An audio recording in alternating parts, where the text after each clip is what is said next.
সুদর্শক মণ্ডলী, দৃষ্টিকোণ বিডিতে আপনাদের স্বাগতম। এখন যে বিষয়টি নিয়ে কথা বলবো, থাইল্যান্ড এবং কম্বোডিয়ার যুদ্ধ নিয়ে। থাইল্যান্ড এবং কম্বোডিয়ার যুদ্ধে সর্বশেষ এ পর্যন্ত 16 জন নিহত হয়েছে। এর মধ্যে সেনা এবং বেসামরিক নাগরিক রয়েছে।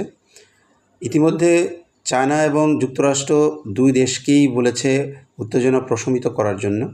যদিও থাইল্যান্ড বলেছে যে তারা এই ব্যাপারে কোনো ইন্টারন্যাশনাল মিডিয়েটরই চায় না।